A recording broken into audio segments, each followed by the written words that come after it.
President Bongbong Marcos and United States President Joe Biden are set to hold a bilateral meeting at the White House on May 1.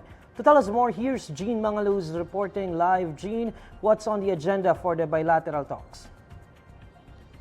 Neil, the U.S. is expected to reaffirm its ironclad commitment to its defense of the Philippines during a bilateral meeting between President Ferdinand Marcos Jr. and U.S. President Joe Biden at the White House on May 1. According to the White House, other than defense, the two world leaders will also discuss the economy, clean energy, and more. Biden and Marcos will discuss efforts to strengthen the long-standing U.S.-Philippines alliance. They'll also tackle regional matters and joint efforts to uphold international law.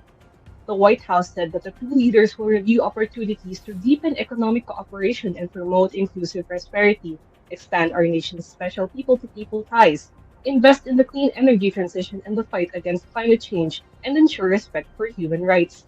Meanwhile, the Presidential Communications Office said that the visit will reaffirm the bonds of friendship that give definition and significance to the many facets of bilateral relationships, underpinned by the close affinity shared by Filipinos and Americans alike for many years.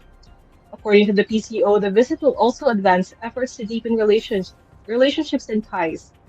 Marcos is also eyeing partnerships in agriculture, energy, climate change, technology, humanitarian assistance and disaster relief, supply chains, and infrastructure.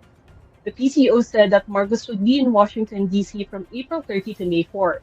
He's also expected to meet with key cabinet officials in the U.S. In September 2022, Biden and Marcos Jr. also met during the United Nations 77th General Assembly. The meeting between the leaders on May 1 comes amid tensions in the West Philippine Sea and controversial remarks from Chinese envoy Juan Chilian, who said that the Philippines is stoking the fire by allowing the U.S. access to military bases near the Taiwan Strait. That's it from me, Neil. Back to you.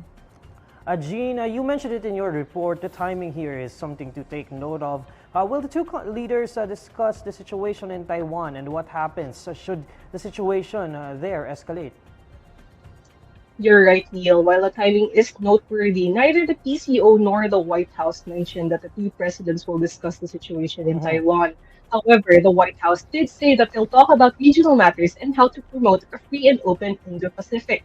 To recall, Wang Xilian had some very strong words when it came to the situation in Taiwan, telling the Philippines to oppose the island's independence if the country cares about the 150,000 overseas Filipino workers there.